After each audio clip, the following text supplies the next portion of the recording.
Hello दोस्तों, आप सभी को सुबह की राम राम। दोस्तों, मैं एक बार फिर एक छोटा स्टोरी सुनाने जा रही हूँ। स्टोरी का शीर्षक है सुख रोग। कहते हैं ना दोस्तों, किसी को दुख रोग होता है और किसी को सुख रोग। आज मैं आपके सामने एक बहुत मजेदार सुख रोग की कहानी सुनाने जा रही हूँ दोस्तों। उम्मीद करती हूँ आप इसे पसंद करेंगे। एक गांव में एक सेठ रहा करते थे। उनके पास इतना पैसा था, पर फिर भी वो सुबह से शाम इसी चिंता में थे कि अपने पैसे को कितना दुगुना करें। वो ठीक से न भोजन कर पाते थे, न रात में चैन से सो पाते थे। इसी तरह करते करते उनकी तबीयत बिगड़ गई दोस्तों। एक दिन हालात ऐसा हो गया कि न वो खाना खाने में असमर्थ भी हो गए और रात में नींद किया वो बेड पर लेटे लेटे ही कहरने लगे। उनकी तकलीफें ज्यादा बढ़ गई तो उनकी पत्नी ने कहा कि आप किसी वैद्य को दिखा लाइए। उनके एक मित्र ने कहा कि पड़ोस में ही एक वैद्य है, जाकर आप उनसे दिखा लीजिए। सेठ अपनी गाड़ी में सवार होके गए तो वैद्यराज ने उन्हें देखते ही पहचान लिया कि ओहो, इनको तो कुछ और ही बीमारी है। तो उसने सेठ जी से कहा, अरे सेठ जी, आप तो बस कुछ दिनों के मेहमान हैं। आप अपनी बीमारी का इलाज कराइए, नहीं तो आप इस दुनिया से चल बसेंगे। सेठ जी बहुत घबरा गए, बोले कि अरे बाप, तो आप मुझे जल्दी से जल्दी इसका उपाय बताइए वैद्यराज ने कहा, पहली बात तो ये, आप ही गाड़ी से मेरे पास नहीं आइए, आप खुद पैदल चलकर मेरे पास रोज आया कीजिए। अब कम से कम 10 दिन तक मेरे पास पैदल ही आया कीजिए। सेठ जी ने कहा कि ये तो संभव नहीं है वैद्यराज।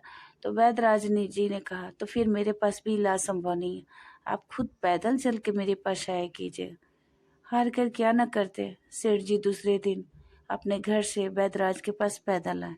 जब वो पैदल आए तो सेठ जी ने मुस्कुराते हुए उन्हें 3 पुड़िया दी, एक सुबह दोपहर शाम। बोले कि सेठ जी, आप यहाँ से फिर टहल के ही पैदल चलकर ही अपने घर जाइएगा और जाने के बाद खाली पेट एक पुड़िया, दोपहर में एक पुड़िया और शाम में। इसी तरह क्रम बनता चला गया दोस्तों। 10 दिन के बाद 10 दिनों के बाद जब सेठ जी फिर आए तो बोले कि अब तो वैद्य जी ने पूछा, अब कैसा महसूस हो रहा है सेठ जी? तो सेठ जी पहले से बहुत रिलैक्स महसूस करते थे।